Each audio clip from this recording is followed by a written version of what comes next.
don't treat women and children the way that we do in modern Western societies, and that's what concerns me.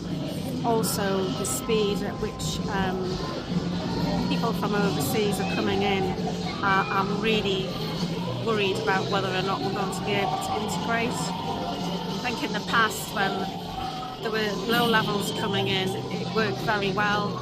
People did integrate and they did assimilate, but I'm not quite sure that we're going to be able to do it in these numbers in the way that it's being done. How do you feel about them being in the city centre? Well, I think there's probably an argument for not having them here. I think there's an argument for maybe not having them near schools and colleges. I do believe that there's a female hall of residence over there, and this is one of the main troops through to the university. And I have heard tales and I have spoken firsthand to women who have had some kind of trouble. I think that common sense has to prevail, and I think that we all have to have a sense of decency. That really what we are talking about is human beings, but we're all human beings.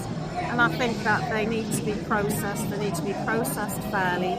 And if it is concluded that they do not have a right to remain in the United Kingdom, then like other people who do not have the right to remain or to stay here, they need to go.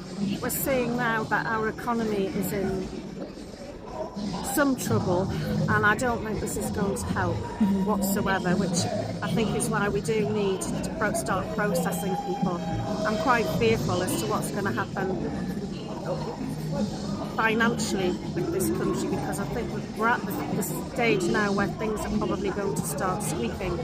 I believe we've got 6,000 homeless veterans on the street. So I think we do have an obligation to our own people to look after them as well. We need to look after the homeless people first. I'm especially concerned about the very young homeless people who perhaps come through the care system. Aftercare, once they leave care, it can be quite chaotic for them. So I think probably younger people and veterans. That said, there are some people who are street sweepers who prefer it that way. What is the end goal for the protest? Well, hopefully that it will go peacefully, and I think everybody is peaceful. But I think Mr Starmer and the Cabinet need to start listening to us, because they may lose control. Not through daft old biddies like me, but I just come here to support people. But I do think they have to start listening. I don't think they're capable of listening now. I think this has fallen on deaf ears, so who knows where it will end up.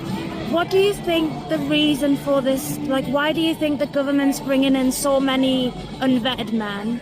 I genuinely don't think they have a policy. I mean, if it was incompetence, from time to time it would go in our favour, but this never has gone in our favour. So I just don't think there's a plan.